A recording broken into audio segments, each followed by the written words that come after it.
The class of 2014 had the opportunity to select a faculty member to address them at graduation. All Wharton seniors had the opportunity to vote, and this year's faculty speaker is Professor Kartik Hosanagar. Kartik Hosanagar is a professor in the Operations and Information Management Department and serves as the academic director of Wharton's Venture Initiation Program. Kartik's research focuses on the digital economy, and he teaches courses on technology and entrepreneurship. He has received multiple research and teaching awards at Wharton. Kartik is an amateur filmmaker, an entrepreneur, and an avid supporter of student entrepreneurs at Penn. Please join me in welcoming Professor Hosanagar.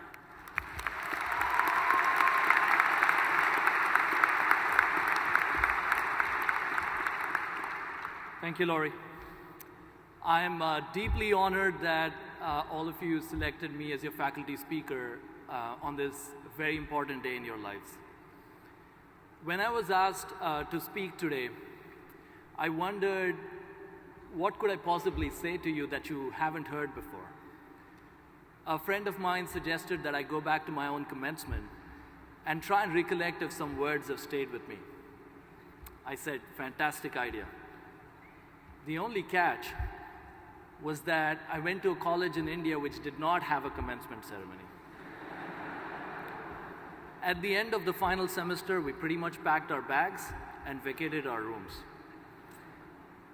And given there was no commencement, it never really hit home that I had graduated from college.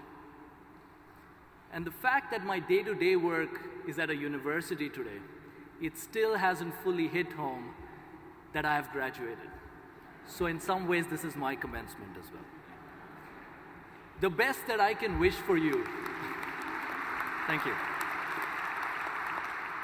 The best that I can wish for all of you is that 15 years from now, I hope you too are surrounded by the energy, the vibrancy, and even the flippancy that we all take for granted today. And I hope that 15 years from now, your zeal for learning remains the same as it is today.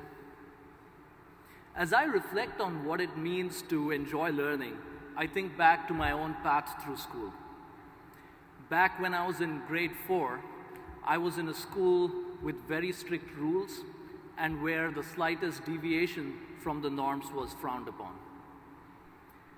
I found myself struggling in an environment with so many rules. School wasn't easy, so I decided to take charge. My dad would drop me to school. I would pretend I'm walking into school. I would wait for him to go out of sight, and I would turn around and walk away.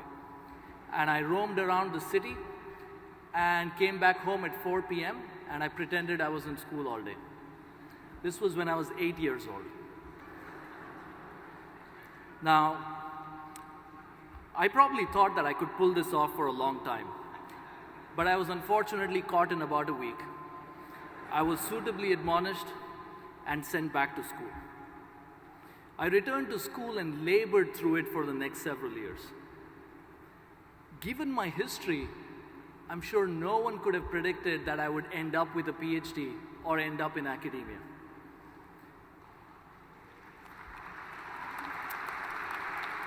What I have learned really is that your value does not come from external validation.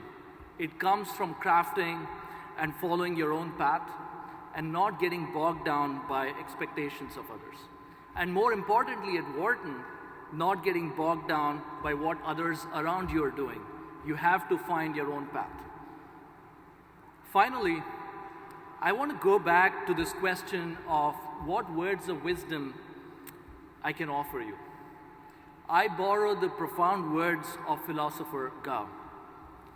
She said, Ra, ra, ah, ah, ah, Roma, Roma, mama, ga, ga, ooh, la, la. Oops, I hope I got the right printout. I want your ugly. I want your disease. I want your everything as long as it's free. I want your love. Love, love, love. Now let's take a closer look at these words.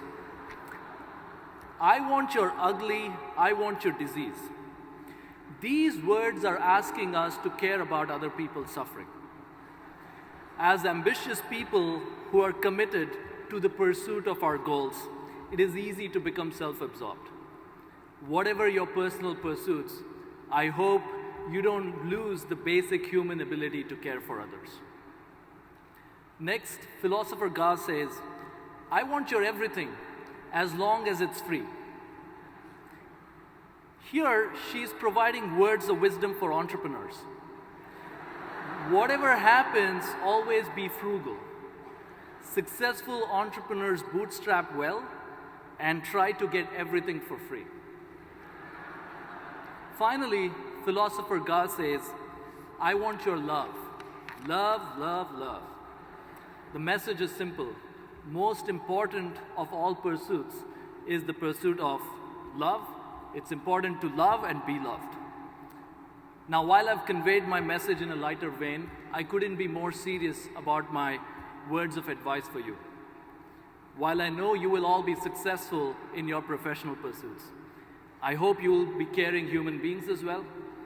And I hope you will be entrepreneurial and free-spirited in your approach to life. And I hope you discover love. Class of 2014, I wish you the best, and may the force be with you. Thank you.